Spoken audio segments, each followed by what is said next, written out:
Audiobook do livro Sua Realidade Imortal, por Gary Renard. Capítulo 3. A vida de Gary. Ninguém que aprenda pela experiência que uma escolha traz paz e alegria, enquanto outra traz caos e desastre, necessita de persuasão adicional. O Sem livro-texto. Nas semanas que se seguiram, ocasionalmente, eu me lembraria do que Artem havia dito a respeito do ego. Ele realmente preferiria me matar do que me deixar matá-lo? Eu sabia que o curso em si mesmo dizia que o ego é capaz de suspeita, na melhor das hipóteses, e de perversidade na pior. Esse é o seu escopo. O Sem livro-texto. Esse não era um pensamento bonito, mas eu também sabia que o curso disse: não tenhas medo do ego, ele depende da tua mente e como tu o fizeste por acreditar nele, da mesma forma podes dissipá-lo, retirando a tua crença nele. O Sem livro-texto. Então, senti que Artem não estava tentando me amedrontar, mas simplesmente me fazer saber contra o que eu estava. Como que um problema consegue ser corrigido se você não sabe de que problema se trata? Eu também pensei que era interessante que o curso usava a palavra desfazer, porque eu estava me dando conta de que isso era exatamente o que o universo de tempo e do espaço é, um gigantesco bruxedo de assustar, debaixo do qual me coloquei. Agora, meu encargo era dissolvê-lo pela desistência completa de minha crença no ego. Um professor a quem ouvi demais por tempo em demasia. Minha crença agora estava no Divino Espírito Santo, mas isso não significava que eu não seria tentado ainda pelo ego. Fui tentado por ele toda a minha vida. De fato, a ideia do curso, quanto à forma de tentação do ego, servia para me lamentar por ser um corpo. A tentação tem uma lição a ensinar em todas as suas formas, sempre que ocorre. Ela quer persuadir o Santo Filho de Deus de que ele é um corpo, nascido no que tem de morrer, incapaz de escapar à sua fragilidade e limitado ao que o corpo ordena que ele sinta. O Sem livro-texto. Para esse fim, como todo mundo mais, eu nasci como uma perfeita pequena vítima. Eu me esqueci do que vinha antes do meu nascimento e, sinceramente, acreditei que esse fosse o meu começo. Agora eu estava sob o efeito de todas as coisas, e não de sua causa. Agora eu era um corpo causado por outros corpos. Dessa maneira, isso fazia com que nada fosse culpa minha. Eu não pedira para nascer. Isso era culpa de meus pais. Eles o fizeram. Então, toda essa história seguia adiante, dessa maneira, a respeito de por que as coisas eram como eram. Mas, por certo, a verdade é que pedi para nascer e o mundo que eu encontrava era exatamente o que eu pedi para nele nascer. Nasci em Salem, Massachusetts, Estados Unidos. Ignore o que soube antes sobre essa cidade. Não houve bruxas em Salem há 300 anos. Todas elas se mudaram para lá na década de 1970. Agora, Salem é um bom ponto turístico. Meus professores me disseram que o julgamento das bruxas em Salem foi um exemplo clássico de projeção da culpa inconsciente. É sempre outra pessoa que tem de ser apontada como a causa do problema, e qualquer desculpa fica sendo suficiente, desde que seja alguém mais e não você. Mas o que vai, volta e sua vez sempre chega no final. Minha mãe era uma virgem, ela apenas não era muito boa nisso. Tudo bem, ela não era uma virgem. Com certeza a mãe de Jota também não fosse uma virgem, mas essa é uma história bonitinha. Eu nasci de 7 meses. Eu pesava menos de 1,5 kg. E não costumava que eu... E não contavam que eu sobrevivesse. Bebês pequenos assim, nessa época, não sobreviviam. Eles me enfiaram numa incubadora. Me entocaram num canto como para dizer boa sorte, garoto. E por enquanto era tudo. As mães não se ligam de cara a seus pequenos como fazem hoje. Isso estava perfeito. Eu tive todas as desculpas e justificativas do mundo para me tornar um desgraçado. Nasci com escoliose, uma curvatura na espinha muito acentuada, e mesmo assim só fiquei sabendo disso aos 31 anos de idade. Não tínhamos nenhum dinheiro. Lá atrás, nos anos 50, as pessoas que não tinham dinheiro ou seguro de saúde não conseguiam um bom tratamento de saúde. E é bacana saber que algumas coisas não mudam. Numa percepção tardia, constato que a escoliose roubou toda a minha energia. Quando a espinha é mal formada, como foi então a minha, a energia não consegue circular bem pelo corpo. É como se o cérebro ficasse mandando um sinal para o corpo, mas a linha de telefone está interrompida e a mensagem não consegue ser entregue aonde tem que chegar. Nessa época, eu não sabia que é a mente, não o cérebro, que diz ao corpo o que fazer, e ainda acreditava estar sob efeito das coisas. Como resultado disso, eu não tinha muita energia na adolescência, de maneira alguma. Eu ia à escola unicamente porque tinha que ir. Mesmo assim, eu perdia cerca de 30 dias por ano e eles até me ameaçaram de expulsão. Depois da escola, usualmente eu apenas me sentava diante da TV e nada mais queria fazer. Meus pais começaram a ficar preocupados.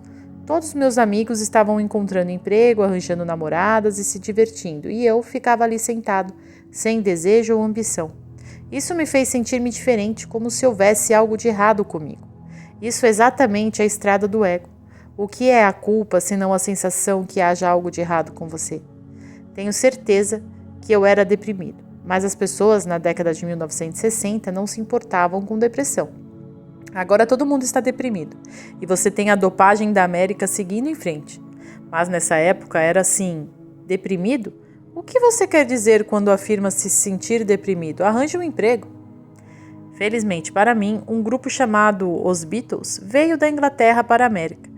Lembro-me de estar andando um dia em Beverly, Massachusetts, a cidade onde morei a maior parte da metade de minha vida, ao norte de Salem, à beira-mar. Fui a uma loja chamada Rise Music, que toca discos para as pessoas ouvirem e se decidam se querem ou não comprá-los. Alguém pediu ao dono para tocar um disco desse novo grupo, que estava tendo muita publicidade e que estaria por esses dias no show de Ed Sullivan. A música era She Loves You. Depois de ouvir essa canção, por 2 minutos e meio nunca mais fui o mesmo. A interpretação da guitarra por George Harrison me mandou arrepios que subiram e desceram minha coluna, o que foi ótimo, porque jamais senti qualquer coisa em minha coluna. Eu soube de pronto exatamente o que eu queria fazer. Eu ia me tornar um guitarrista. Eu me tornei, de fato, um guitarrista. A ideia não era tão difícil de alcançar. Meu pai, Holly, tocava guitarra e meu tio, Doug, era um dos melhores professores de guitarra na Nova Inglaterra. Ele tocou em rádio nacional, NBC, antes da televisão, quando o rádio era ainda a grande mídia. Se ele houvesse se disponibilizado para viajar, ele teria tornado grande seu show. O mesmo era verdade com meu pai, que também era um bom cantor. Ambos estavam num grupo famoso na década de 1940 chamado The Moonlight Serenaders. Mas ambos escolheram não sair viajando com o espetáculo por considerações familiares. Eles ficaram fazendo seu ganha-pão da melhor maneira possível, na área da Nova Inglaterra, ambos como solistas e em várias bandas juntos. Meu futuro tio apresentou meus pais um ao outro. Eles eram pessoas gentis, ambos piscianos e se entenderam imediatamente. Eu nasci peixes também. Minha mãe, Louise, e meu avô também eram músicos, mas até ouvir os Beatles não tiveram o desejo de me tornar um músico eu mesmo. George Harrison, que Deus o abençoe, foi meu primeiro falso ídolo. Eu configurei minha maneira de tocar guitarra como ele tocava, e mesmo tendo aprendido o meu básico com o tio Doug, não me tornei um grande guitarrista. Isso requer muita animação, energia e ambição para ser grande em qualquer coisa, não importa o que seja. Talento natural não é o bastante. É preciso dedicação e esforço para desenvolver isso. Eu me tornei um bom guitarrista mesmo assim. Eu tinha suficiente capacidade musical que herdei e completo bom gosto para me fazer soar bem. No final, cheguei até a ser bem-sucedido nisso. Quando chegou a época de formar-me no secundário em 1969, encontrei-me numa situação difícil. Eu não queria ir para a faculdade, eu detestava escola. Eu não conseguia imaginar como eles tomavam assuntos tão fascinantes e de alguma forma faziam com que se tornassem aborrecidos, mas eles conseguiam isso. Eu também não conseguia suportar a exclusividade e a animação de pertencer a um grupo e não a outro. Eu queria sair disso. Tudo o que eu queria era tocar a minha guitarra. Mas havia essa coisa em curso, chamada a Guerra do Vietnã. Havia cerca de 100 homens americanos sendo mortos lá todas as semanas, e isso nem incluía os 10 vezes mais que isso, que ficavam feridos e incapacitados. Eu não estava animado a respeito da ideia de ir para a guerra, mas a América tinha um recrutamento militar. Eu não queria ir para a faculdade, mas se não fosse, não conseguiria uma dispensa de faculdade na convocação. Seria classificado I1A, o que significa que eu me dispunha a ser convocado e mandado para o Vietnã a qualquer momento. Eu não tinha suficiente convicção política para ir-me para o Canadá ou ativamente evitar a convocação de alguma outra forma. Minha escoliose não me manteria fora da convocação militar, a não ser que eu fosse rico ou politicamente ligado o suficiente para ter influência. Afinal de contas, eu consegui andar. Fui classificado 1A em março de 1970. Felizmente para mim, o homem foi eleito presidente nos Estados Unidos da América em 1968 e tomou posse em 1969, de nome Richard Nixon. Eu o desprezava e a sua promessa de campanha de que ele tinha um plano secreto para terminar a guerra. Quando tomou posse, ele com certeza sabia como guardar um segredo. Eu imaginava como o povo americano conseguiria ser tão estúpido. No final, levou mais tempo para retirar nossas tropas do Vietnã do que levou os Estados Unidos da América a ganhar a Segunda Guerra Mundial. No entanto, depois de tomar posse, Nixon fez um dos maiores favores que qualquer pessoa jamais fez para mim. Ele fez o Congresso mudar a convocação militar para algo chamado Sistema de Convocação Lotérica. A forma pela qual a convocação lotérica funciona é por apenas bolas com datas escritas nelas como uma loteria. Jogam todos os 365 dias, ou 366 se for bissexto, e a ordem das datas sorteadas determinam a ordem pela qual uma data natalícia é jogada. E seu aniversário é o seu número de sorteio. Se o seu aniversário for sorteado no primeiro terço dos números de 1 a 122, com toda certeza você será convocado.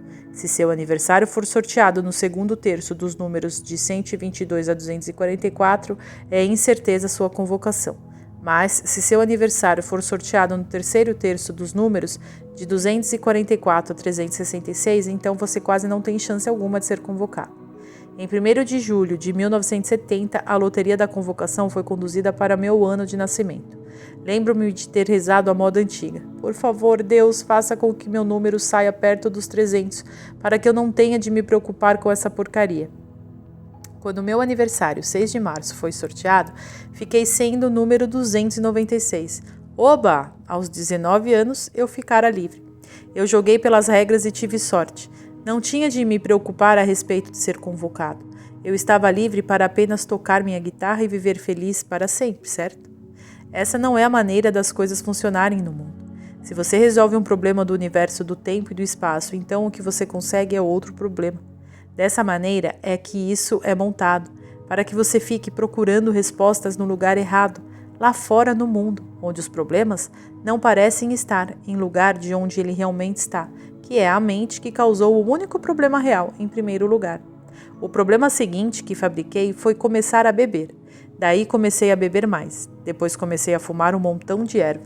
E isso bem que consome toda a minha década de 1970.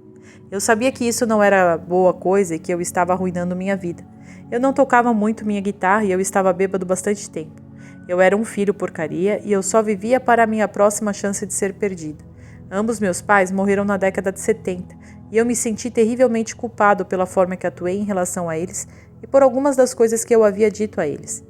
Durante esse sombrio tempo de minha vida, tentei encontrar maneiras de lidar com meu excesso de bebida e fumo, mesmo que eu, certamente, não visse a maconha como o problema principal.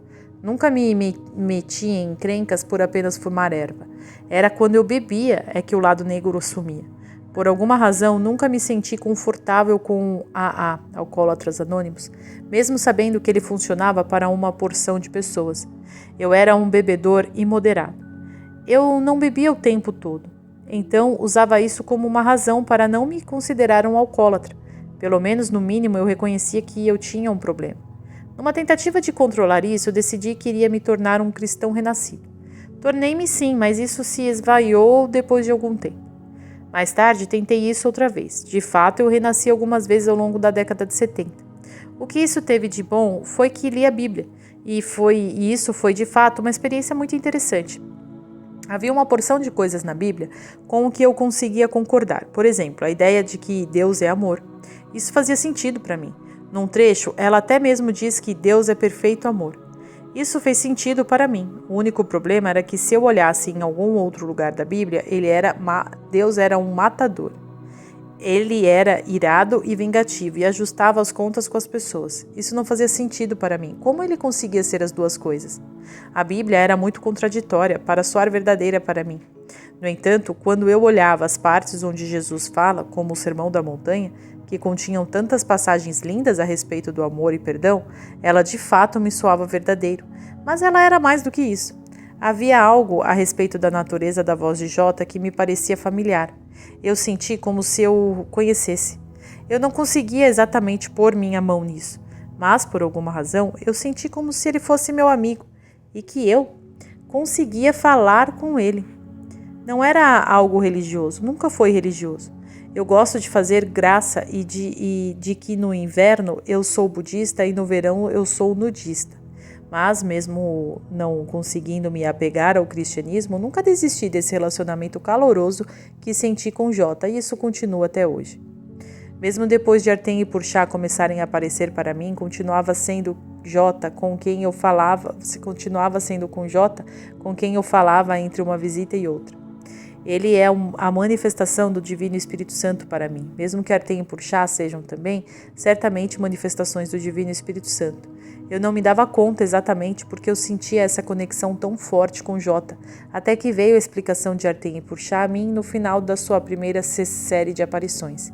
Depois de minha incursão em religião organizada, que incluía 2 batismos, eu voltei a beber. Eu não sei se alguma vez eu teria parado isso se não fosse pela oportunidade de participar numa experiência de 2 fins de semana que veio da Califórnia para a Nova Inglaterra chamada Treinamento, desenvolvido por Werner Erhard. O treinamento, como o chamávamos, tomava emprestado conceitos de outras disciplinas, incluindo Zen e Scientology. Ele era uma fusão brilhante de ideias metafísicas avançadas, um conhecimento sofisticado de como a mente trabalha e exercícios destinados a produzir uma experiência por parte dos participantes. Fiz o treinamento no Ramada Inn, ao lado leste de Boston, em dezembro de 1978. Esse foi o ponto de mutação de meu caminho espiritual nesta existência. Nas décadas de 1970 e 1980, eu não pensei em termos de espírito, mas, olhando para trás, vejo que o Divino Espírito Santo trabalhava em minha mente todo o tempo. O treinamento, em si mesmo, foi no final vendido e envolveu para outras formas. Um dos temas do era assumir a responsabilidade por sua vida. Isso dizia respeito a não ser vítima. Ela continha algumas ideias que eu conseguia ver explicado em mais detalhes mais tarde no curso em Milagres, como a grande lição do livro de exercícios para o estudante. Eu não sou vítima do mundo que vejo. O 100 livro de exercícios.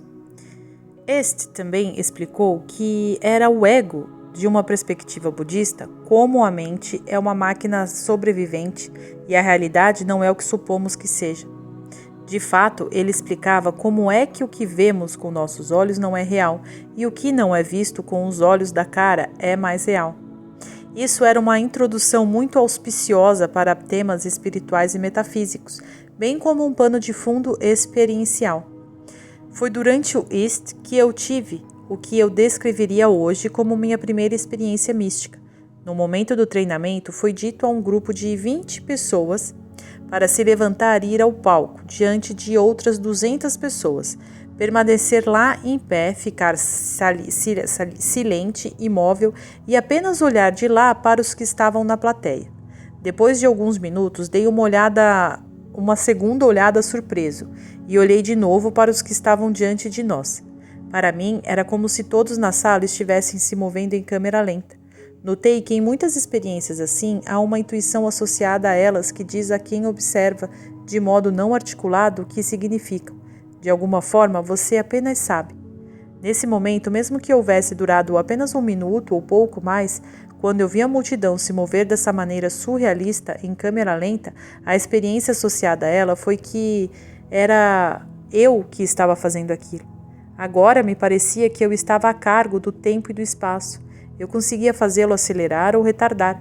O tempo não era algo que estivesse sendo feito a mim, mas estava sendo feito por mim.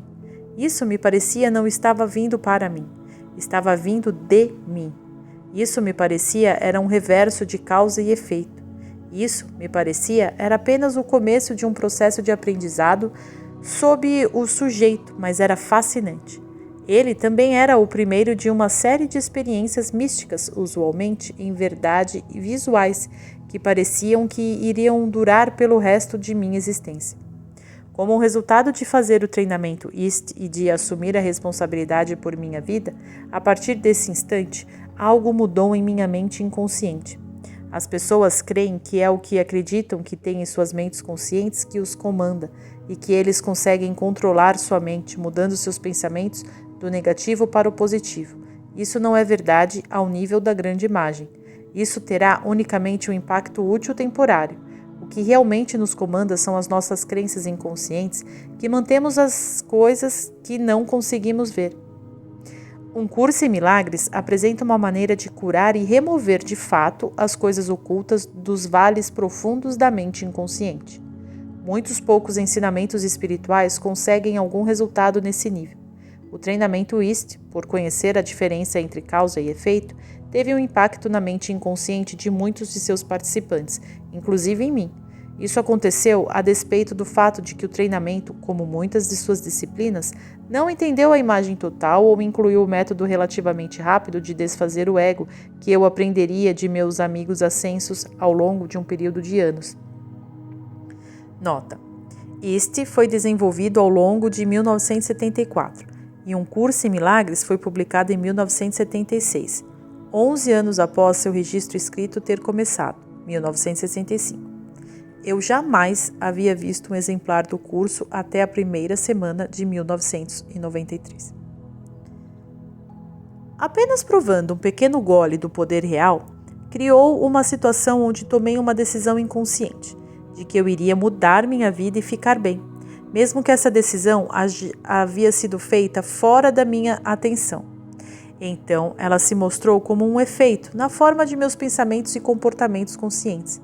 Como resultado, dentro de poucos anos eu me tornei quase o oposto de mim mesmo. Meu amigo Dan Stevenuk e eu começamos junto uma banda. Dan era um grande cantor e nós havíamos trabalhado juntos em outras bandas antes, mas desta vez estávamos comprometidos e disciplinados nisso. Foi Dan que me introduziu ao treinamento EAST. Nosso grupo era excelente e eu passei de um guitarrista que não tocava muito para um que no final estava trabalhando 5 ou 6 noites toda semana, quase sempre 2 vezes no dia e nos fins de semana. Eu também organizei os compromissos da banda e em poucos anos eu tinha nos engajado em apresentações com até 2 anos de antecedência. Começamos a ser bem conhecidos na Nova Inglaterra e eu estava fazendo bom dinheiro. Era divertido ter sucesso. As pessoas, por me verem tocar, estavam me reconhecendo na rua e meus parentes não acreditavam mais que eu fosse um idiota.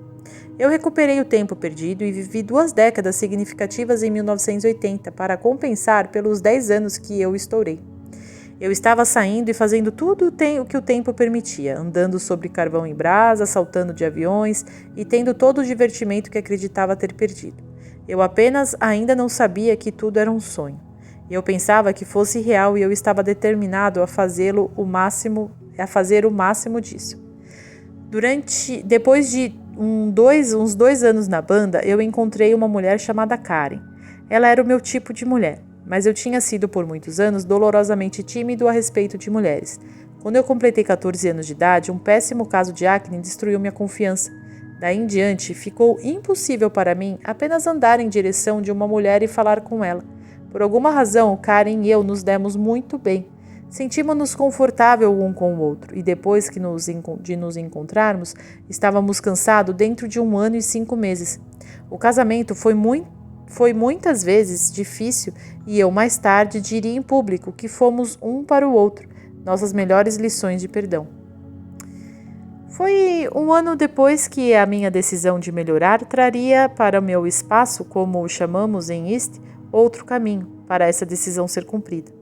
Ouvi falar de um quiroprático chamado Bruce Hedendal, com um consultório em Gloucester, e que também era o quiroprático do Boston Ballet Ele era um gênio no que fazia. Eu fui lá, com a mesma insuficiente energia para fazer as coisas de que eu queria fazer na vida, e ele me contou a respeito da minha escoliose.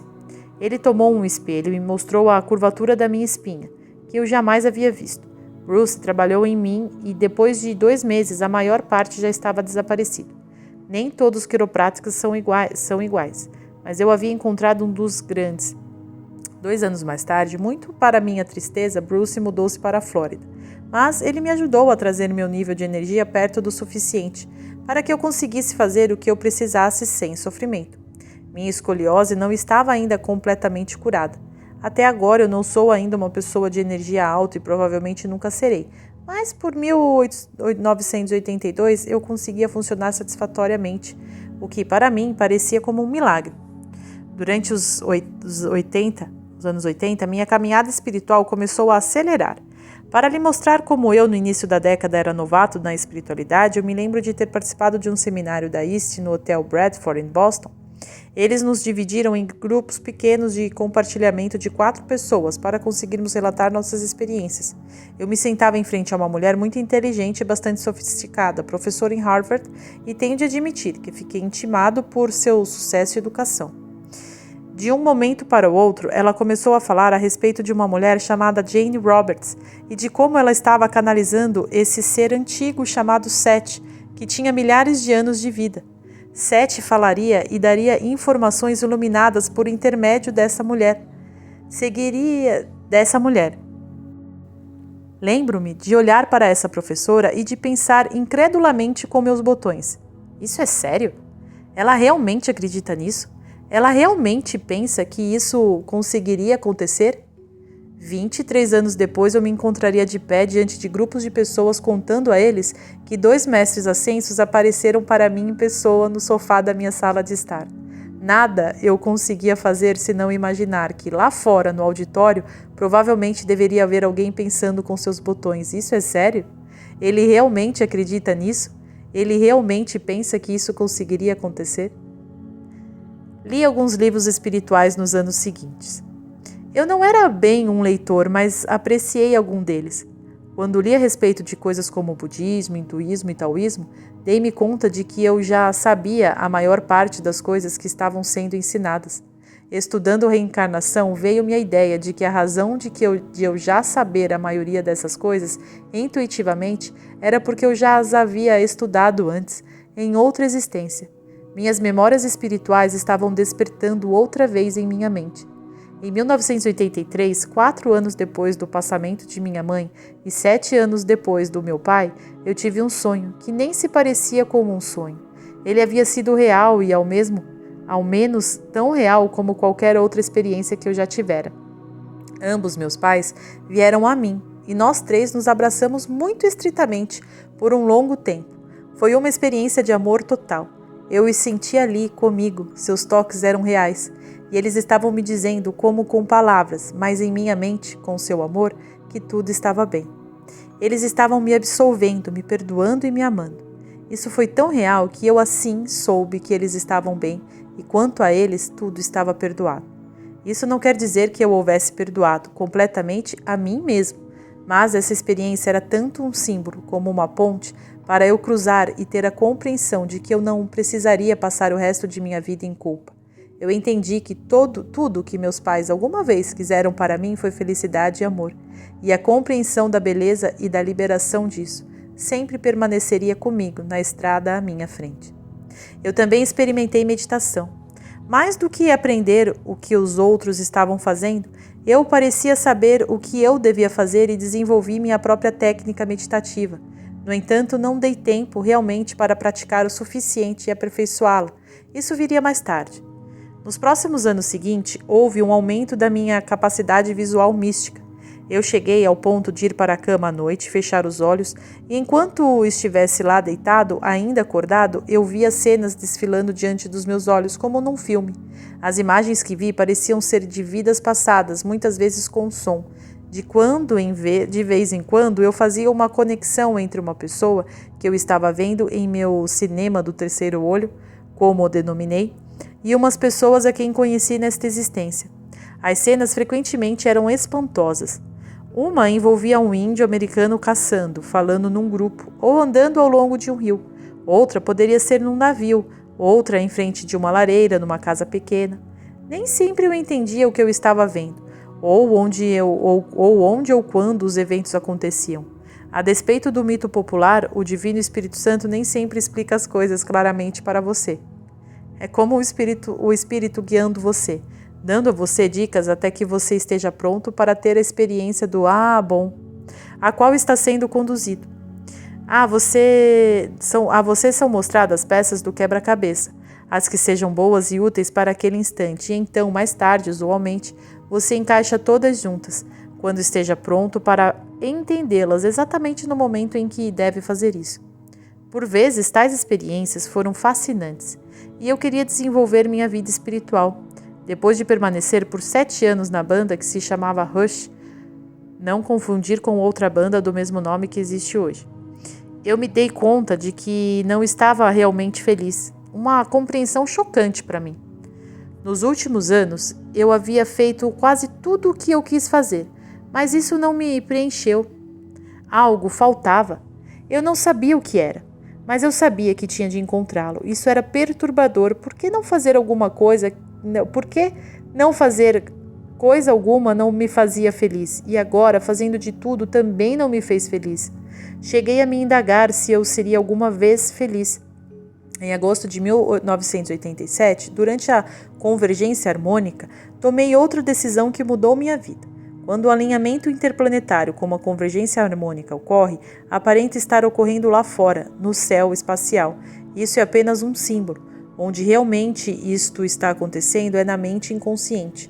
Daí ela se mostra lá no céu. Numa época dessas, as pessoas tomam decisões em nível coletivo que mudarão suas atitudes e objetivos, e em alguns casos até mesmo seus locais de residência e suas carreiras. Eu me dei conta de que queria deixar minha vida de pista veloz e encontrar um lugar quieto, onde conseguisse pensar. Essa decisão foi tomada por mim na Convergência Harmônica de 1987. Por ter meu nome assinado em vários contratos, levei mais de 2 anos para eu conseguir deixar a banda, mas no começo de 1990, eu me encontrei dirigindo meu carro para a cidade de Poland Spring, Maine, com Karen e nosso cão Nuppy. Isso era a apenas 193 quilômetros de Beverly, Massachusetts, mas é um mundo à parte. O norte de Portland, Maine, em nada se parece com Massachusetts, que é veloz e sofisticada. O norte do Maine é lento e simples. É o estado mais intensamente florestado nos Estados Unidos. 90% do território é coberto de árvores. Lá o ar é limpo, a água é limpa e tem o menor índice criminal do país. Se eu queria paz e quietude, eu vim para o lugar certo. Se eu quisesse dinheiro, não era. Eu tinha uma vaga ideia de começar ali um negócio e fazer disso um ganha-pão. Quando cheguei a Poland Spring, não havia calçadas de pedestres e nem muita gente. Eu deveria ter feito mais pesquisa, mas a minha vida em Massachusetts consumia muito meu tempo. Tentei ser um corretor do mercado financeiro, mas não importava quanto eu aprendia, meu conhecimento do mercado e de como ele trabalhava não me capacitou a ganhar muito dinheiro para pagar as despesas e ainda ter um lucro. Isso foi muito frustrante. Um avanço bem-vindo veio da meditação. Cheguei ao ponto de conseguir deixar de fora todos os pensamentos interferentes e conquistar absoluta quietude. Com uma mente aquietada, algumas vezes senti como se estivesse entrando em contato com algo mais profundo, aquele vasto inconsciente coletivo tão falado, que fica sobre a superfície como a maior parte do iceberg fica sobre a superfície do oceano. A magnitude dessas experiências era muito maior do que eu teria alguma vez esperado. Isso era como se eu estivesse me conectando com algo imenso e surpreendente. Minhas meditações sempre proviam de um intervalo bem-vindo do restante de minha vida atual, que estava entorvelindo. Depois de algum tempo, me dei conta de que eu não gostava realmente do Maine e de seus invernos frios e cruéis. Eu era um menino de cidade. Algumas vezes eu me perguntava, o que faço por aqui? Eu nem me dava conta de que o Maine era exatamente o lugar certo para eu estar preparado para facilitar o que estava por vir. Havia muita tensão financeiramente durante esses 3 primeiros anos. Minha mulher e eu, às vezes, discutíamos alterados. Esse era um contraponto bizarro à quietude de minhas meditações. Ninguém no mundo conseguia apertar meus botões da maneira como ela fazia. Algumas vezes estive pronto a mandar tudo para o inferno e ir dormir numa praia no Hawaii. Minha vida não havia afundado tanto. Desde a década de 70, mesmo assim havia uma sensação presente, mas não óbvia, de que me mantinha em movimento. Eu não conseguia confirmar isso com qualquer evidência, mas havia um pensamento que se repetia em minha mente, o pensamento de que isso tudo aconteceria por alguma razão. No outono de 1992, todo o meu aprendizado espiritual aos 14 anos anteriores sazonaram. Eu cheguei à conclusão de que a única coisa viável para mim era remover de uma vez por todas, o conflito de minha vida. Qualquer bêbado que alguma vez esteve no esgoto, de boca no chão e sobreviveu, disse de alguma forma: tem de haver uma maneira melhor do que essa. No final de 1992, depois de 3 anos no Maine, Artem e Purchá fizeram sua primeira aparição diante de mim. Dentro de algumas semanas, comecei a me dar conta, consistentemente, de que eu havia vindo para o Maine por alguma razão relevante. À medida que o tempo avançava, eu não conseguia ver como os eventos que transpiraram poderiam possivelmente ter ocorrido para mim em qualquer outro lugar. Não há acidentes nem acasos, e o que era para ocorrer no restante da década e além me permitiu avaliar o fato de que quando as coisas não se apresentavam como eu espero que sejam, é hora de parar de fazer perguntas e começar a confiar. Em abril de 2004, fiz minha segunda viagem do ano à Califórnia. Eu visitei tanto a área de São Francisco como a parte do sul do estado. Um dia, hospedado no Hyatt, na Sunset Strip, em Hollywood, quando eu estava por tomar um elevador e subir ao topo do prédio onde ficava a piscina para dar uma olhada na vista de lá, de repente 4 pessoas vieram em minha direção. Uma delas, uma mulher, se pôs diante de mim e disse: "Você não se importa de esperar pelo próximo elevador, se importa?" Fiquei surpreso, mas prestei atenção e vi que uma das pessoas do grupo era nada mais nada menos que Little Richard, ícone das estrelas do rock. Na década de 80, eu toquei minha guitarra com mais de 3.000 gigas, por isso tinha grande respeito por músicos. Disse a mulher: "Por certo, vá em frente." Entendi que era a sua incumbência mantê-lo longe de admiradores entusiasmados e fotógrafos, e eu estava contente por deixá-los usar o elevador primeiro. Daí, algo muito legal aconteceu. Vendo que eu estava deixando-o ir primeiro, Little Richard veio a mim e disse: "Isso fica bem para você?" Eu respondi: "Sem problema, é muito bom ver você." Daí, Little Richard, uma lenda para qualquer um que conheça a história do rock and roll, olhou-me bem nos olhos e disse: "É bom ver você também." Enquanto ele entrava no elevador, eu pensei: nossa, esse é o cara cuja voz o Paul McCartney imitava em Long Tall Sailing, dizendo que é bom me ver também. Esse foi um momento alegre para mim e logo pensei ser um encontro santo. Também quando cheguei em casa fiz questão de alugar e ver um filme que eu havia visto uma vez antes, chamado Down and Out in Beverly Hills, no qual Little Richard estava excelente como o vizinho estrela de rock. No final de abril, era tempo da próxima visita prometida de Artem e Purchá. Eu sabia que eles não deixariam de vir ao compromisso. Purchá inicia: "Oi, professor de Deus, o que você anda aprontando?" Gary: "Oh, você sabe, o de sempre. Curando algum doente aqui, ressuscitando algum morto lá." "Tá gostando da Califórnia?" pergunta Purchá. "Eu a amei, como estou certo que vocês sabem, eu vi muito mais dela desta vez. Isso foi ótimo." "Bom, você irá lá muitas vezes, aproveite." Artem: "Nesta visita vamos nos manter no básico, porque queremos que você sempre seja claro a respeito de onde você está vindo. Por exemplo, a introdução a um curso em milagres diz: nada real pode ser ameaçado." "Como você interpreta o significado disso?" Gary responde: "Bem, o real é o espírito, e espírito é sinônimo de Deus e de Cristo. No céu não há diferença entre você e Deus. Nós só precisamos de palavras enquanto pensarmos estar aqui para, no final, nos conduzirmos para além das palavras. Isso sendo entendido, o espírito com Deus seria imortal, invulnerável e algo que não consegue ser ameaçado de nenhuma forma por este mundo. Ele seria eterno e imutável por ser perfeito. Ele é algo que literalmente não consegue ser tocado por coisa alguma neste mundo. Essa é a nossa realidade, e a nossa realidade está além de qualquer coisa que consiga ser ameaçada, ou seja, posta em risco. Nós conseguimos experienciar essa realidade mesmo quando nós continuamos a parecer para nós estar aqui. Porchat, muito bem. Essa mesma introdução afirma: nada irreal existe. O sem livro-texto. O que você diz disso? Gary novamente responde: isso se refere a algo que não seja imutável, perfeito, imortal e invulnerável. Obviamente, o corpo cairia nessa categoria. Todos esses corpos que eu vejo lá fora não existem realmente. Isso é porque eles são o produto, a projeção da minha mente. Unicamente com a minha atitude frente a esses corpos, admitindo que eles não existam, consigo experienciar meu corpo como não existente e que sou realmente aquilo que não consegue ser ameaçado de forma alguma. Artem, bem suave. Você está indo muito bem no caminho, aliás. Eu mesmo não teria conseguido fazer melhor. Bem, sim, eu conseguiria, mas eu estou tentando fazer você se sentir bem. Engraçado, brinca Gary. Você, o mesmo famoso dos discípulos. Eu tenho tido um tempo legal viajando, apesar de tudo. Eu me sinto como Dan Aykroyd, naquele filme Blues Brother. Eu estou numa missão de Deus.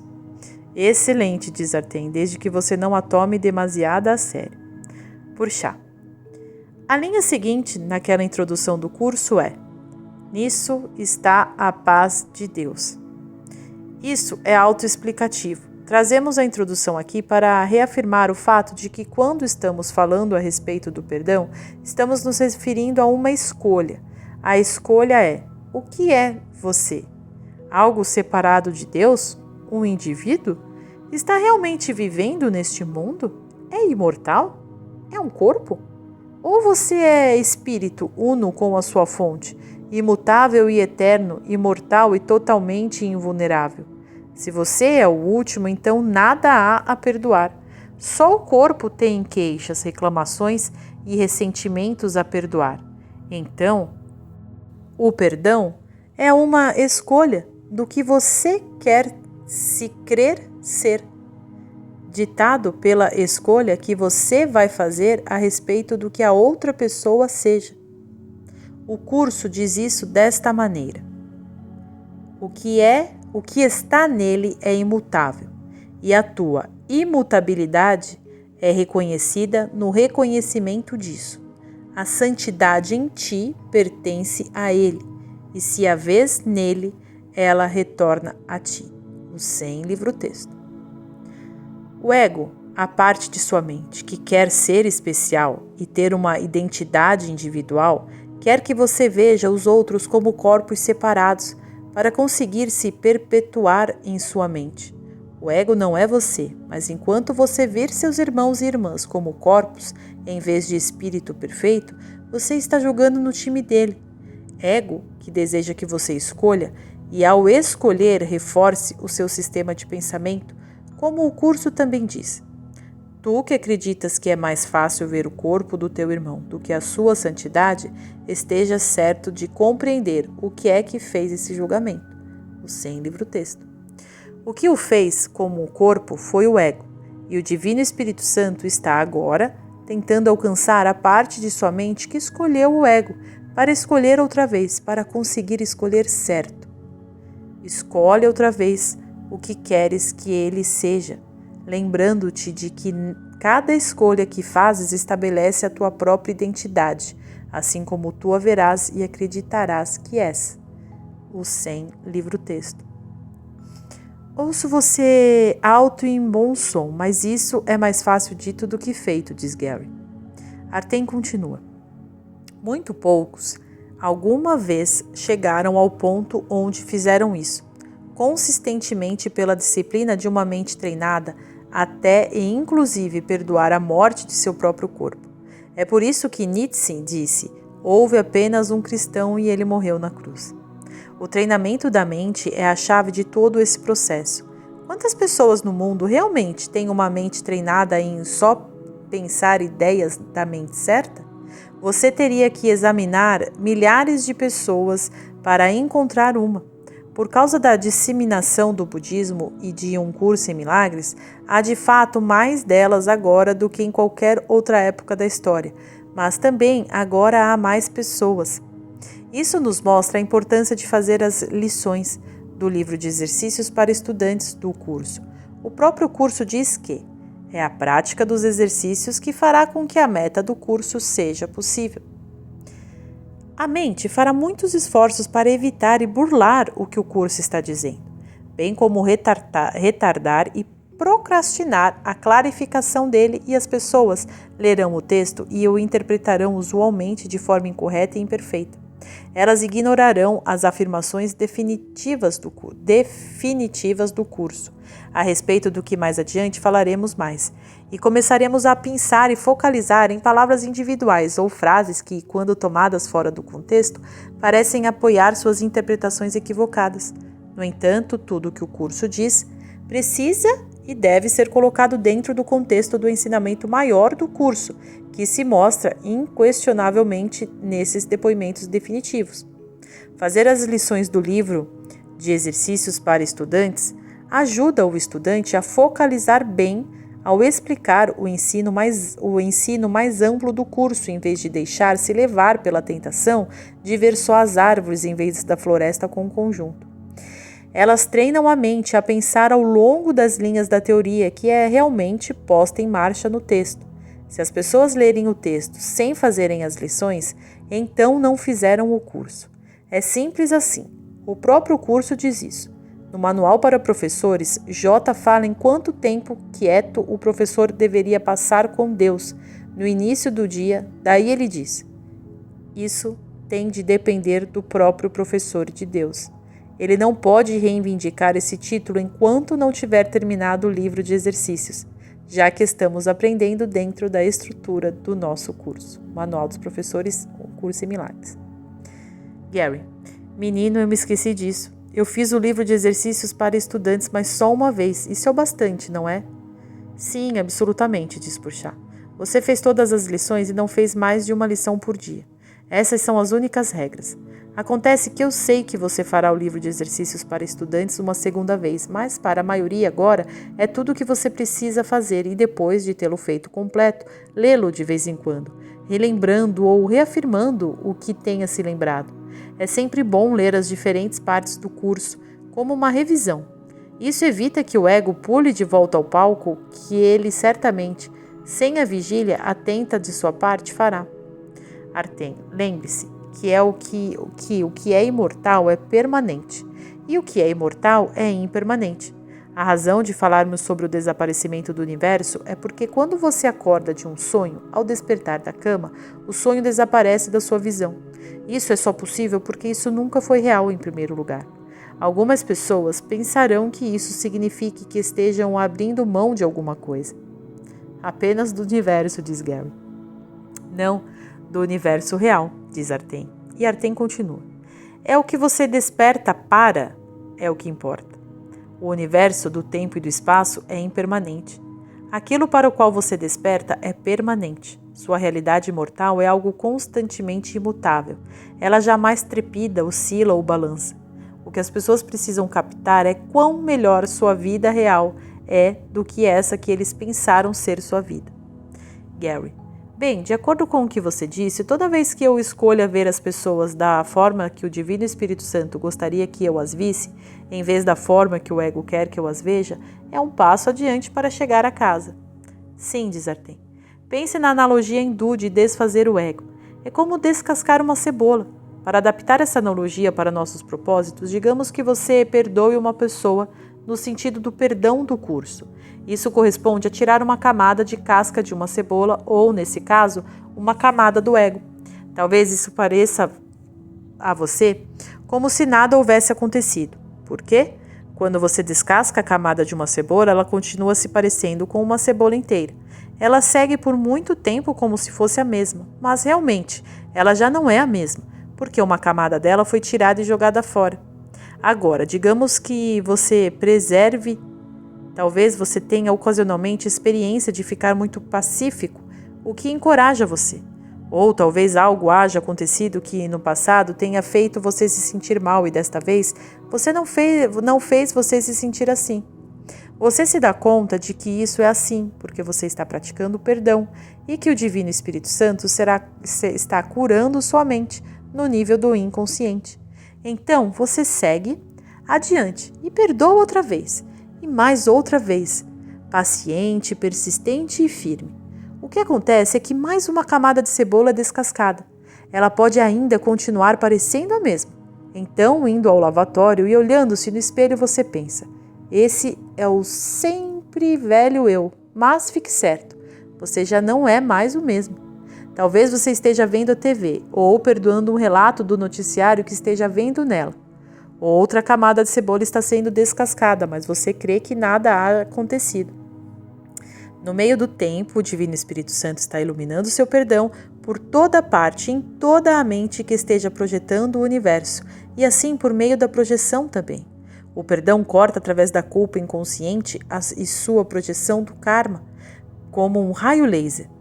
Isso passa através de todas as existências passadas, todo através das diferentes dimensões de tempo, em todas as partes do universo da energia e da forma e através de todo o universo paralelo que pareça existir. Coisas incríveis estão acontecendo. O Divino Espírito Santo está de fato colapsando o tempo enquanto você, sem se aperceber disso, está sentado ali apenas perdoando, como se nada estivesse fazendo. Por causa de sua prática constante do perdão, há lições que você já não tem mais necessidade de aprender, e o Divino Espírito Santo está, em verdade, apagando as fitas, retirando dimensões de tempo que mantiveram lições que você deveria precisar aprender, se não praticasse o perdão, fazendo essas dimensões desaparecerem. E como você não consegue ver todas as coisas que o Divino Espírito Santo consegue ver, você está apenas sentado aí, pensando: isso é aborrecido? Nada está acontecendo. Mas algo surpreendente está acontecendo. Enquanto você, sentado aí, pensando nada estar fazendo, perdoa consistentemente, mais camadas de cebola estão sendo descascadas por toda parte e saindo fora, e ao mesmo tempo, seu ego está sendo desfeito. Se você persevera incansável e continua a praticar o perdão, então em algum ponto você chega à última camada da cebola.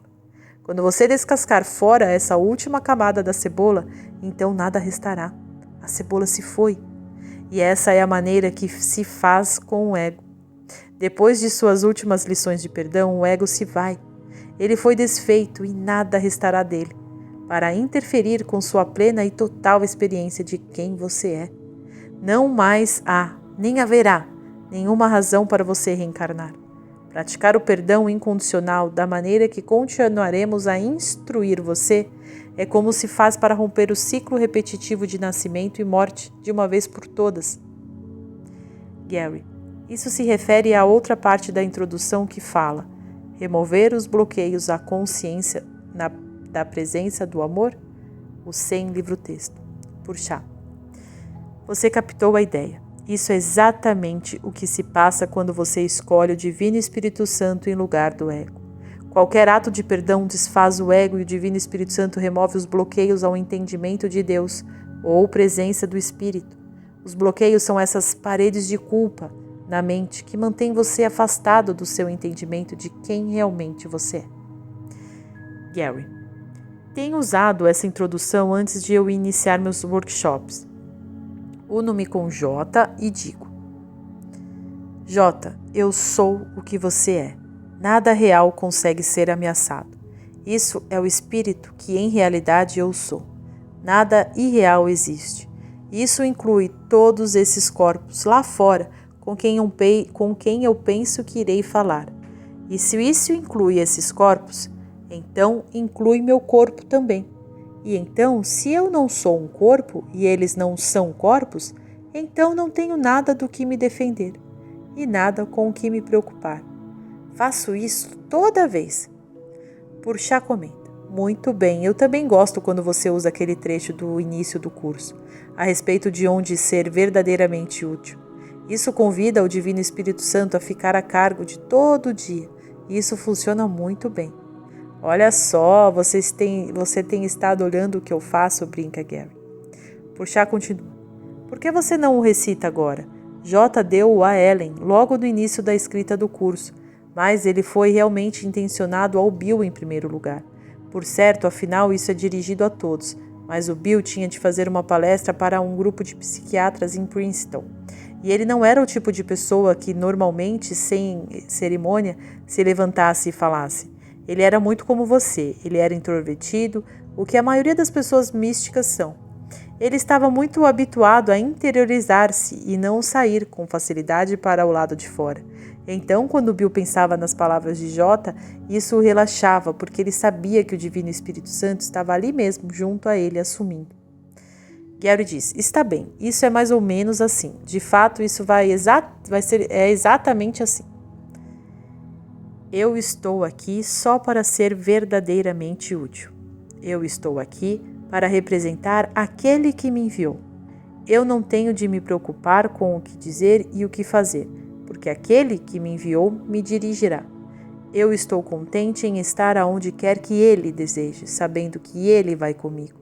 Eu serei curado na medida em que eu permita que ele me ensine a curar.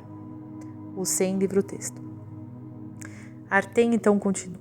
Então, acrescentemos a terceira maneira para estar inspirado ou no Espírito. Você se une com o Divino Espírito Santo. É simples assim. Ao entregar ao Espírito que esteja a cargo do que se passa, você fica absolvido de qualquer responsabilidade, de qualquer culpa. Agora é tudo da responsabilidade do Divino Espírito Santo, o que também é verdade em seus livros.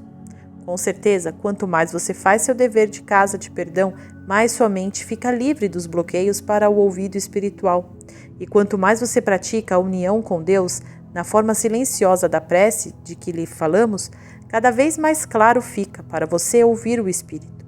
Daí, finalmente, aqui está o terceiro método, que é o ato consciente de se unir ao Espírito, quando quer que isso seja apropriado, para ajudar a si mesmo ou a outros numa situação que requeira isso. Lembre-se disso também. O Divino Espírito Santo nem sempre se mostrará a você como uma voz distinta. O Divino Espírito Santo pode se mostrar na forma de uma intuição, de uma ideia ou de uma sensação, e pode falar a você por intermédio de outra pessoa a quem você esteja ouvindo e, de repente, você pode se dar conta de que o que você está ouvindo é uma boa ideia. O Espírito pode ensiná-lo em seu sonho. Há numerosas maneiras para o Divino Espírito Santo se mostrar a você. Esteja sempre aberto a isso e é tudo o que você precisa. Gary, sim, creio ser de certa forma aberto a isso. Estou enganado ou vocês caras simplesmente espocaram de lugar nenhum? Olha, vocês se lembram da primeira vez que vocês apareceram para mim? Eu não sabia que raio pensar. Sim, diz Purchá, mas nós sabíamos que você estava pronto para isso. Gary, ambos pareciam muito pacíficos. Então, isso foi tranquilizador e a maneira com que vocês falavam, bem, eu simplesmente fiquei cativado de cara. Fora do comum foi quão normal isso parecia. Eu simplesmente me pus a falar com vocês e me esqueci das circunstâncias por 1 minuto ou 2. E então, de repente, pensei, Jesus Cristo, essas pessoas simplesmente se materializaram a partir do ar. Daí, começava a parecer estranho. Daí você diria alguma coisa e eu começaria a falar com você outra vez e tudo parecia outra vez normal. Então conseguíamos assim por algum tempo e daí de repente eu pensava outra vez, Jesus Cristo, essas pessoas simplesmente se materializaram a partir do ar. Isso foi de endoidar. Artem. Talvez tenha sido, mas o fato de que estávamos aparecendo a você não é mais estranho do que o fato de você pensar que você próprio esteja aparecendo agora mesmo. O aparecimento de nossos corpos diante de você não está acontecendo da mesma forma pela qual você está acostumado, mas, mesmo assim, ela não é mais estranha do que o aparecimento do corpo de outras pessoas no mundo. A diferença principal nesse caso é que são distintos de outros corpos projetados como resultado do pensamento da separação, e nossos corpos são projetados pela parte certa da mente, onde mora e rege o Divino Espírito Santo. O propósito de nossos corpos é ensinar de uma forma que você consiga entender que toda separação é irreal. Isso de nossos corpos serem projetados pela parte certa da mente, onde mora e rege o Espírito Santo, não significa que o Divino Espírito Santo esteja projetando esses corpos. É o amor do Divino Espírito Santo que está por detrás das aparências. Então é a parte certa da mente que dá forma a esse amor. Isso é também verdadeiro para a voz do Divino Espírito Santo.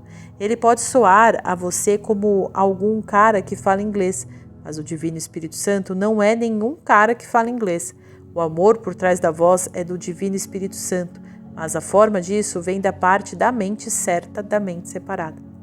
Falando a respeito da parte certa da mente, vamos dar a você 2 processos de pensamento de perdão que queremos que você pratique. Queremos que você use um deles em você mesmo e o outro deve ser usado em corpos que você veja como estando fora de você. Ambos os processos são realmente a mesma coisa, mas estamos dando a você essa ideia. Dessa forma, para que você tenha alguém sobre quem praticar, não havendo ninguém por perto. Quando você estiver só, ou talvez quando você esteja se olhando no espelho, você pode pensar a esse respeito, enquanto diz este primeiro. Esse será um bom momento para você dizer estas palavras, repetidas depois de mim. Eu sou um espírito imortal. Este corpo é apenas uma imagem. Ele nada tem a ver com o que eu sou. Gary, eu sou um espírito imortal. Este corpo é apenas uma imagem. Ele nada tem a ver com o que eu sou. Artem, bom, você é uma pessoa típica no sentido de que você tem a tendência a projetar sua culpa inconsciente em outras pessoas e, à vista disso, julgá-las errado. Mas há vezes em que todas as pessoas culpam-se a si mesmas. Esse processo que explicamos é para essas oportunidades. Quando você estiver espancando a si mesmo, lembre-se deste processo de pensamento de perdão a si próprio. Agora, esse será especialmente útil para os que têm o hábito de culpar a si próprios.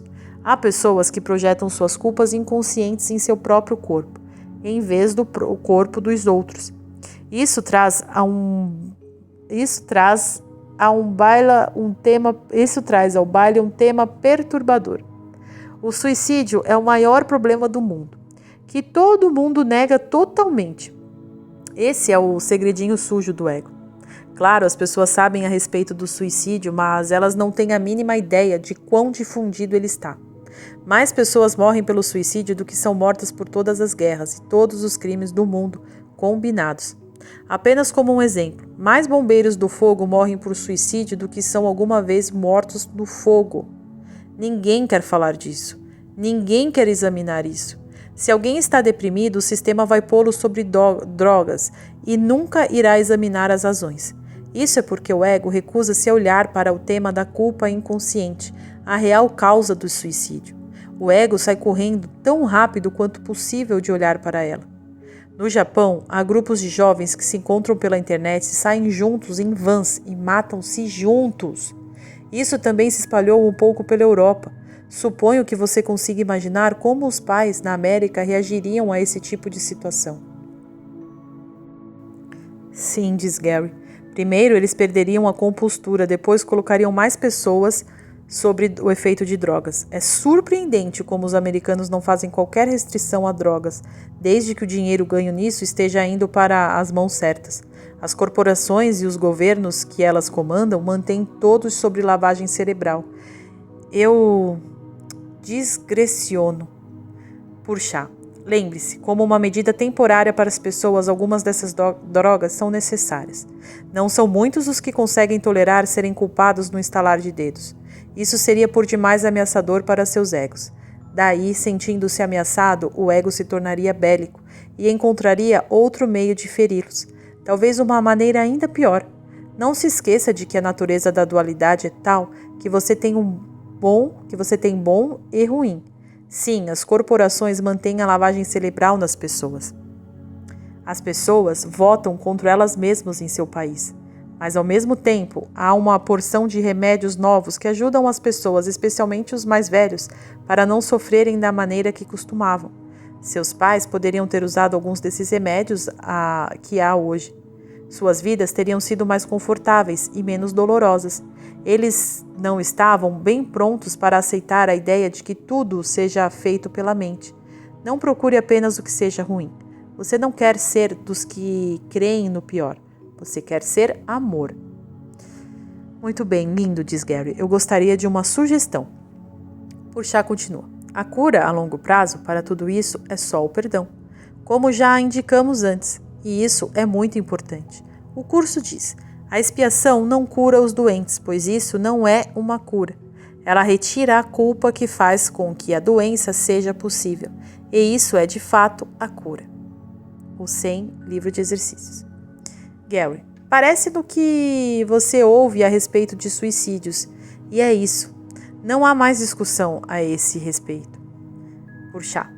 Sim, considerando que o curso é o único ensinamento que não apenas fala, mas completamente explica o tema da culpa inconsciente, ele mostra a você quão vital é tornar esse ensinamento disponível às pessoas. Agora mesmo, a maioria das pessoas que o ensinam nem ao menos entendem isso. E os que o citam sem ensiná-lo certamente não o entendem.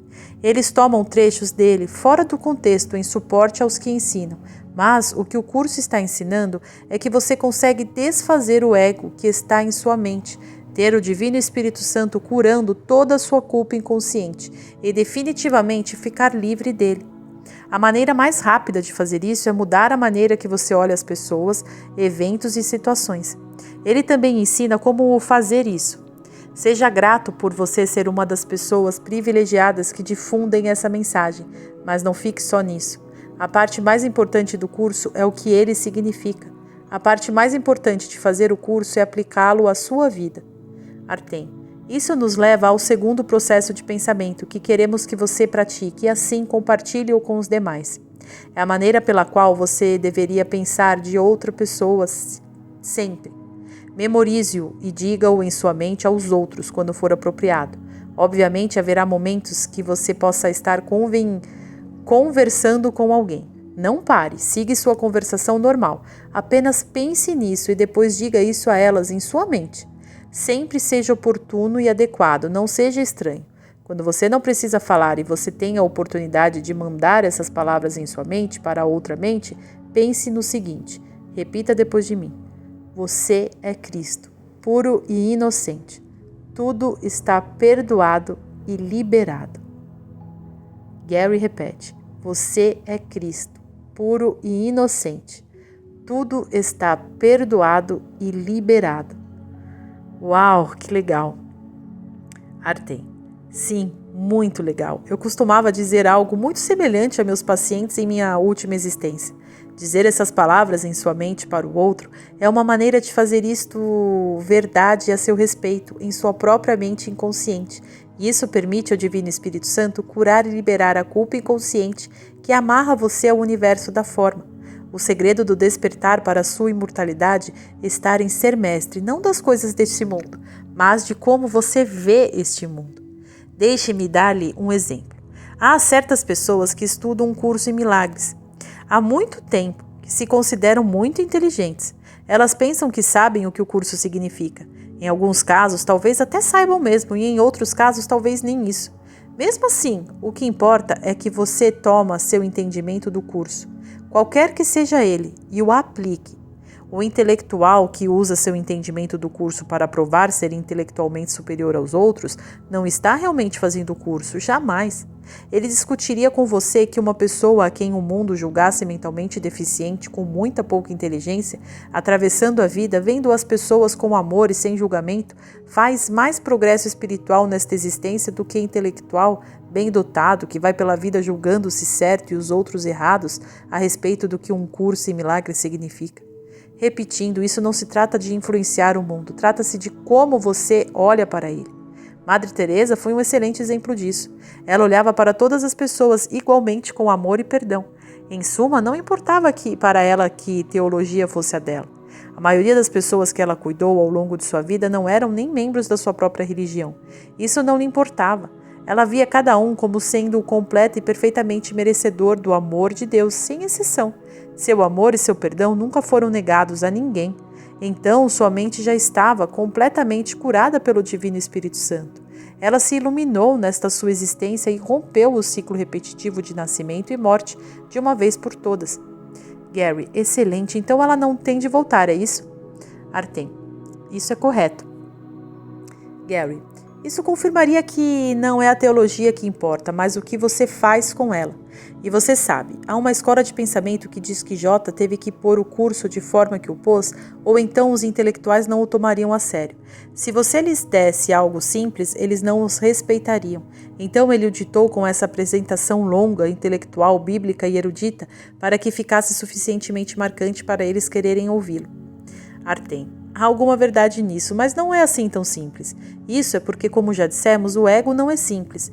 Então isso continua dando muito trabalho para desfazer o ego, e outra razão para a extensão e o estilo do curso é que tanto a extensão como o estilo facilitam isso. O que é simples é que, realmente, há só duas coisas entre as quais escolher e apenas uma é verdadeira. Gary. Você sabe que algumas pessoas podem dizer que não é muito amoroso da parte de Deus permitir que sonhemos um sonho como esse, que sempre se torna num pesadelo no final. O que você diria disso? Artem. Essa sempre é a forma com que essas mesmas pessoas dão voltas ao tema para desviar a atenção, conseguindo a partir daí confirmar que Deus criou o mundo. Falar a respeito de Deus não ser amoroso? Em resposta à sua pergunta, Deus não está deixando você sonhar isso. Para deixar você sonhar isso, ele teria de reconhecer em primeiro lugar a existência da ideia de separação, ou seja, reconhecer o seu sonho. Nós já dissemos que ele não reconhece nem a separação, e muito menos o seu sonho. Unicamente por ele não os reconhecer é que exatamente é possível continuar havendo a perfeita unicidade, a realidade para a qual você desperta. Gary. Bem, há pessoas que creem que Deus não conseguiria experienciar-se a si mesmo na unicidade, e a única maneira dele conseguir fazer isso seria, dizem eles, criar esse mundo e viver nele. Uma porção delas parece ouvir autores e professores que dizem isso, como os livros Conversando com Deus. Purchá.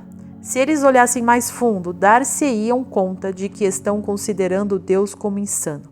Você tem a experiência mística de que seja estar com Deus no céu, certo? Sim, responde Gary. Purchá. E como comparar o céu a este mundo? Gary. Não há comparação possível. No céu você é Deus. Purchá. Mas isso é uma experiência, é um conhecer, não é isso? Gary. Certamente que é. É uma experiência maior do que qualquer coisa que este mundo tenha a ofertar. Purchá então continua.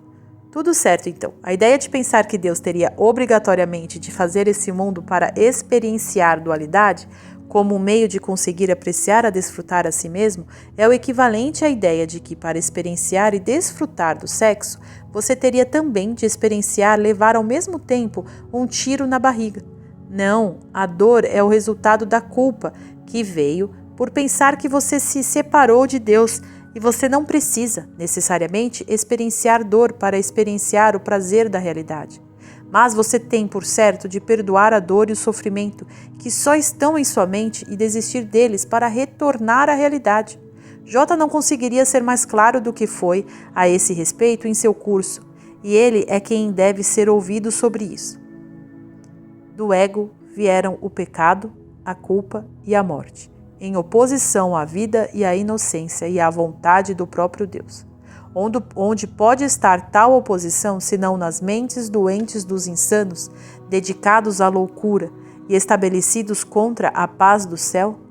Uma coisa é certa: Deus, que não criou a morte nem o pecado, não determinou em sua vontade que sejas limitados por eles. Ele não conhece o pecado nem os seus resultados.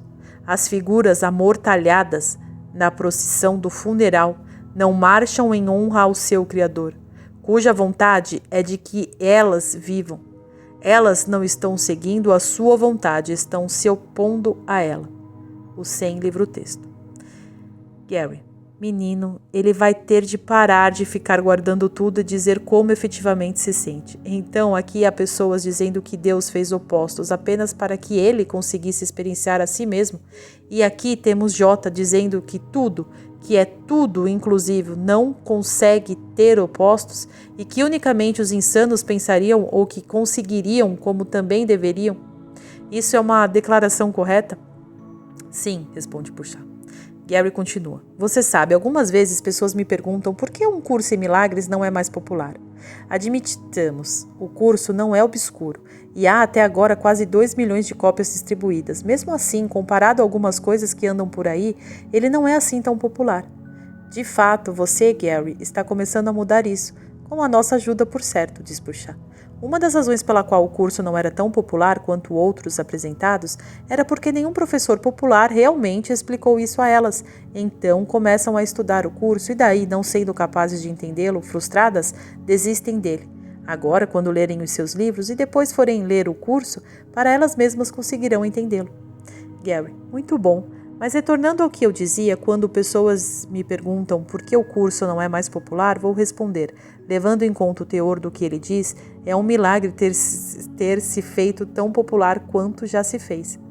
Purchá, esse é um bom argumento. Lembre-se, nunca dissemos que o curso sirva para todas as pessoas. De fato, ele não é para todas as pessoas, mas ele é para mais pessoas do que as pessoas o estudaram até agora.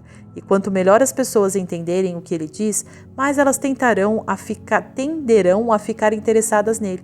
E você tem de ver que este é apenas o começo. O curso, nesta data, tem apenas quase 30 anos. É sempre a aplicação que conduz à experiência, o sentido para o qual o curso está direcionado. Nisso está a paz de Deus, certo? Pergunta Gary. Você entendeu isso e essa paz tem de ser experienciada para ser dissipá-la, diz Purchá. Lindo. E acredito que a nossa revisão foi concluída em algum ponto nesse caminho agora? Pergunta Gary. Sim, mas você pode usar revisões sempre, responde Purchá. E Purchá continua. De fato, entre uma e outra ideia nova que surja, o curso em si mesmo é uma contínua revisão. Aquela citação que usei há minutos atrás ecoa aos princípios ensinados na introdução do curso, que você mencionou. Tudo que é todo, inclusive não consegue ter opostos. Mas J disse de outra forma, e num nível mais profundo. O oposto do amor é o medo, mas o que tudo abrange não pode ter opostos. O sem livro-texto. Essa é a parte do método que J usa para desfazer o ego. Gary diz, muito bem, eu tenho uma pergunta. De vez em quando eu leio a respeito de um desses nazistas que escaparam para a América do Sul. E surge um relato de que o cara morreu e que ele parecia estar em seus 80 ou 90 anos, ou perto disso. Agora me tem sido dito que nos últimos 25 anos que o meu pensamento determina a minha saúde. Então, como é que esses repulsivos conseguem viver para chegar a quase os 100 anos? Quero dizer, que qualidade de pensamento eles têm tido na maior parte de suas vidas? Artem responde. Peraí, Gary, seus pensamentos determinam sua experiência de vida, não os acontecimentos em sua vida. O que acontece no nível da forma, quanto tempo você vive, quão rico ou pobre você é, se enfrenta ou não o desafio de doença do coração, infarto, câncer, o que você possui, isso tudo já foi determinado antes de você parecer que ia nascer. No instante em que você escolheu o ego, naquele nível metafísico, a partir daí tudo mais foi um contrato. É por isso que a vida aqui não é justa. E não pergunte por que você nem deveria se importar com isso. Eu apenas disse que você, de fato, determina sua experiência com seus pensamentos e sua experiência é o que lhe importa. Em sua experiência é que você aprende, não importando os acontecimentos. O único real poder que você tem aqui é o poder de escolha entre o ego e o Divino Espírito Santo. No processo, se acontecer que você mude as dimensões do tempo por intermédio do Espírito Santo, colapsando o tempo, e com isso ter um cenário diferente se apresentando dentro do roteiro fixo, então você deveria considerar isso como um benefício acessório. Mas isso não é do que se trata o curso. Quanto ao tempo em colapso, lembre-se de que só o Divino Espírito Santo conhece o que seja melhor para cada um. Coloque-o a cargo do tempo e do espaço. Ponha-os a cargo daquele que conhece tudo. Se tudo estiver doente e seus sintomas mudarem por meio da escolha do perdão, então considere que isso seja um benefício acessório também. A meta real é o céu, mas a meta a curto prazo é a paz e o fim de toda dor e sofrimento, físicos e morais. Está absolutamente dentro de sua capacidade de aprender a pôr fim a toda dor e sofrimento a despeito de qualquer coisa que pareça estar acontecendo no mundo, e sem nem ao menos levar em consideração de quais pareçam ser os seus sintomas. Essa é a resposta do Divino Espírito Santo ao roteiro da culpa, dor, sofrimento e morte do ego. Gary: então aquele nazista poderia ter vivido até os 90 ou mais de qualquer forma, mas a qualidade de vida e como ele experiencia estes anos é determinado por seus pensamentos. E isso vale também para seu progresso espiritual e para quantas existências mais ele tenha de retornar ou não para isso? Exatamente, diz Artem. Excelente, Gary. Agora está chegando a hora de partirmos. Fique em vigília, especialmente nesta sua próxima viagem pela rodovia, querido irmão. Você verá por que eu digo isso, mas aproveite bem também. Muito grato, eu estou fazendo o meu melhor, diz Gary. Puxa, nós sabemos disso e isso é tudo o que qualquer pessoa consegue pedir, professor de Deus. Lembre-se dos 2 processos de perdão que lhe demos.